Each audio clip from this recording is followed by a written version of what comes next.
తమను అంతమొందించేందుకు కుట్ర జరిగింది అంటూ శాసనమండలి ప్రతిపక్ష నేత బొత్స సత్యనారాయణ చేసిన వ్యాఖ్యలు సంచలనాన్ని రేపుతున్నాయి. విజయనగరం పైడితల్లి అమ్మవారి సిరిమానోత్సవంలో తమకు ఏర్పాటు చేసిన వేదిక కూలిపోయిందని, అమ్మవారి దయతో తమకేమీ కాలేదని అన్నారు.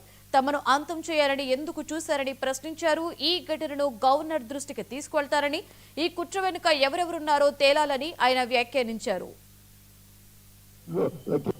దాంట్లో లక్కీగా సేవ భగవంతుడు, ఎందుకంటే అమ్మవారిని మేము నమ్ముతాం కాబట్టి మాకేం జరగలే.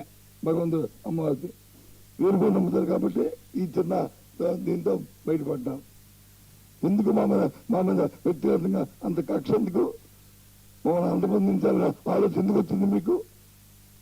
లేదు, ఎందుకు అంత అశ్రద్ధ వచ్చింది మీకు? ఎందుకు అంత అవమానపరచాలనే ఉద్దేశం ఎందుకు వచ్చింది మీకు? నేను అడుగుతున్నాను. గవర్నర్ గారికి లేఖ రాసి, సిఎస్కో లేఖ రాసి దీన్ని ఎవరిని అడుగుతాను. ఇదంతా తెలిసిపెట్టాం. ఏంటిది? ఒక పక్క వచ్చి దోపిడీ, ఒక పక్క వచ్చి అలసత్వం, ఒక పక్క వచ్చి కుట్ర. ఇక్కడికి వెళ్తుంది.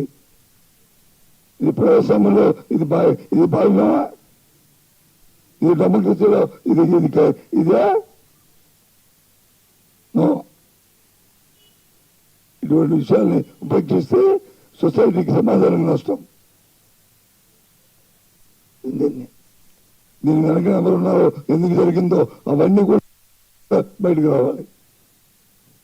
నేను ఆపాదిస్తున్నాను జిల్లాధికారులనే ఈ విషయంలో.